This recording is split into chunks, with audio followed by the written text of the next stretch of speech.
Hello everyone, this is Jude Leonard from Department of Physics, St. Joseph's College of Arts and Science, Cuddalore. Here we are going to discuss about the X-rays interactions with matter.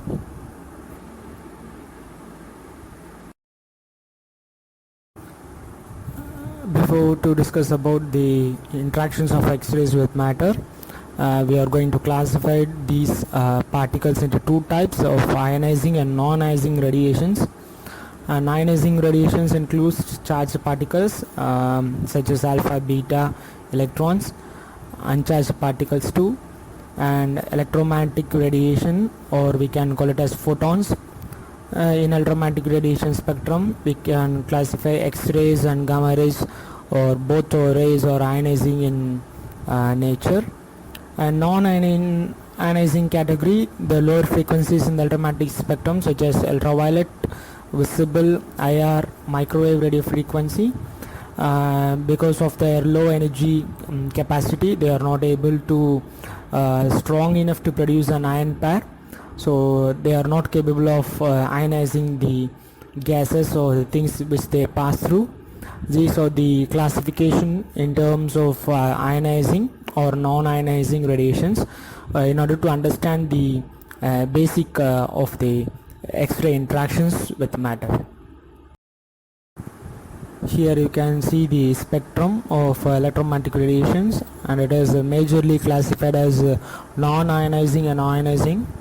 You can see the different categories indicated in the spectrum in terms of frequencies, as well as thermal, non-thermal, and you can see the optical spectrum starting from violet to red, the frequency range, and in accordance to wavelength, in terms of inducing currents and the usage of power, whether it can use in radio frequencies or in terms of application purposes, they are also classified.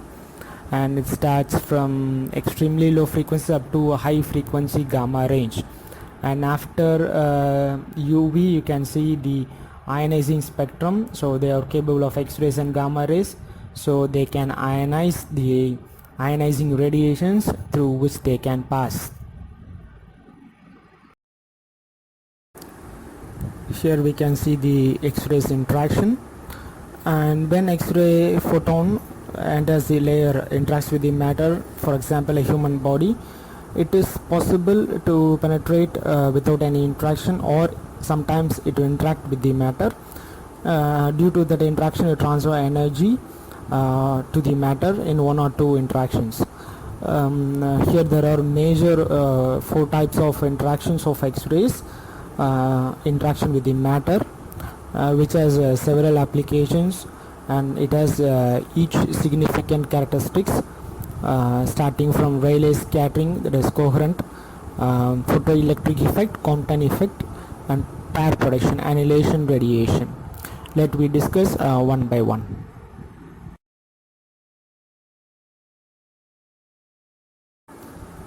The first one is Rayleigh's scattering or coherent elastic scattering. This Rayleigh scattering, the electric field of the incident photon in the electromagnetic spectrum, that is the electromagnetic wave, the electrons in the scattering atom makes all the atoms to oscillate in the same frequency, and it is termed as a coherent one. It has the same frequency as that of the incident photon. The X-ray photon is scattered through a very small angle. Since that scattering is an elastic one, we know that there is not much of deviation from the incident angle, that is the incident photon, without any change in the energy too. There is no change in energy, loss of energy in the medium. It means that the scattered photon has same energy as the incident photon. There is no deviation or variation in the energy of the photon while it is scattered. It is similar as well as the incident photon. During this interaction, the X-rays have very low of energy, and electrons are not injected, therefore no ionization takes place in this type of scattering event. Here you can see the graphical interchange format, example for coherent scattering. When that incident photon strikes the electron in the inner orbit, there is a small change in the angle and there is no more interaction takes place. It means that, as I mentioned earlier, there is no loss of energy, and this type of scattering is called as coherent scattering.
Here you can see the GIF of the Compton effect, where the incident photons gets interacted with the electron, that is valence electron in the orbit, and this electron can be ejected out and there is a deviation in the direction of the incident photon. As we know that this is inelastic scattering, there is a loss of energy, and as we previously discussed, the sum of energies can be calculated by the kinetic energy, the sum of the kinetic energy of the incident photon and the ejected electron, and the variation, the binding energy variation, can be ignored in this particular effect.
Here you can see the GF of a photoelectric effect. When the photon strikes a metal of a high atomic number, the electrons, valence electrons from the atom, gets ejected and are attracted by the electrode, positive electrode. Due to the flow of electrons in the positive electrode, there is a small amount of current is produced, and that is indicated in milliamps.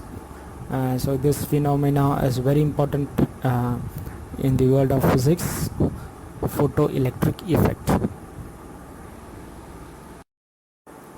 This is another JF of gamma ray. When it strikes, there is a scattering of gamma rays after collision with the valence electron, and this electron gets also ejected out from the orbit.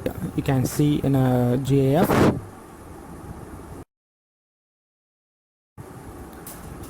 The probability of this photoelectric absorption per unit mass is approximately proportional to that is atomic number and energy of the incident photon. It is proportional to the equation given there in the video.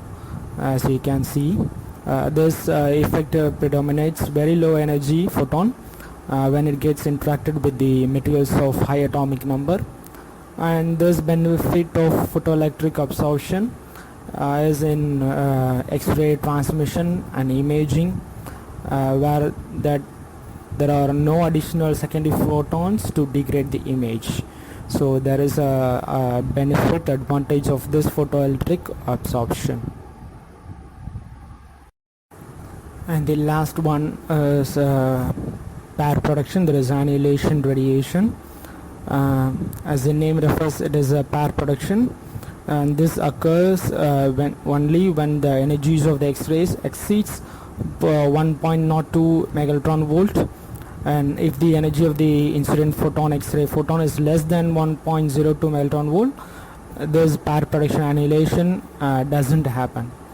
And in this phenomenon, an X-ray photon interacts with the electric field of the nucleus of an atom. The photon's energy is completely converted into an electron-positron pair. The pair production happens when it has the interaction of photon interaction with the electric field of the nucleus. So there is a production of a pair, positive and negative electron-positron pair, and the rest mass energy is equivalent of each electron is 0.511 megaelectron volt. And so the threshold energy of this particular pair production is 1.02 megaelectron volt.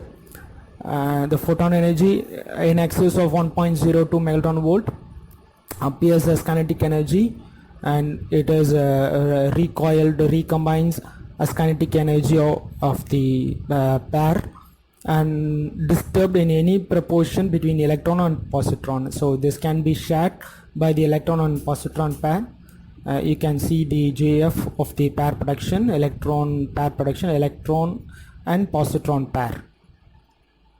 The electron and positron pair loses their kinetic energy via excitation and ionization, and when positron comes to rest, it interacts with an electron. These both particles, electron and positron, undergo mutual annihilation, and with the two annihilation photons, they share the energy approximately of 0.511 megaelectron volt, and both traveling in opposite directions. You can see in the JF, and this pair productions is more likely to happens only in the increasing atomic number, and this pair production doesn't have any kind of significance or importance in diagnosing X-ray imaging because of their very high extreme energies. It required Fourier's interaction. It doesn't have any kind of importance in particularly in X-ray imaging.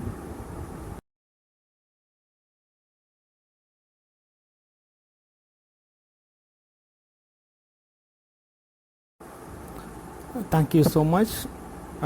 This video gives some outline brief introduction about the X-rays, interactions of X-rays with the matter and its types in terms of scattering.